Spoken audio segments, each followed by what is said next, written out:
വന്ധ്യരായ ഗുരുജനങ്ങളെ, പ്രിയ കൂട്ടുകാരെ, എല്ലാവർക്കും നമസ്കാരം. വീണ്ടും ഒരു വായനാ ദിനം കൂടി വന്നെത്തിയിരിക്കുകയാണല്ലോ.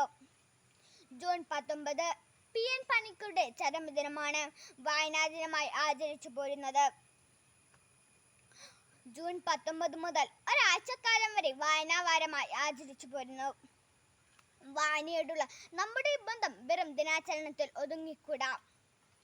അനിർവചനീയമായ അറിവനുഭവങ്ങൾ നേടിയെടുക്കാൻ പരന്ന വായന കൂടിയേ തരും. വിവിധ രംഗങ്ങളിൽ മികവ് തെളിയിച്ച മുൻഗാമികൾ എല്ലാവരും തന്നെ നിരന്തര വായനയിലൂടെ അറിവന്വേഷണം നടത്തിയവരായിരുന്നു. വിദ്യാർത്ഥികളടക്കമുള്ള പുതുതലമുറ വായനാശീലത്തോട് പുറംതിരിഞ്ഞു നിൽക്കുന്ന പ്രവണതയാണ് കണ്ടുകൊണ്ടിരിക്കുന്നത്. ഇത് ഒട്ടും ഭൂഷണമല്ല. ആയത്തിലുള്ള വായനയുടെ അകമ്പടിയില്ലാത്ത വിദ്യാഭ്യാസം അകം പൊള്ളയായ മരത്തരി പോലെയായിരിക്കും.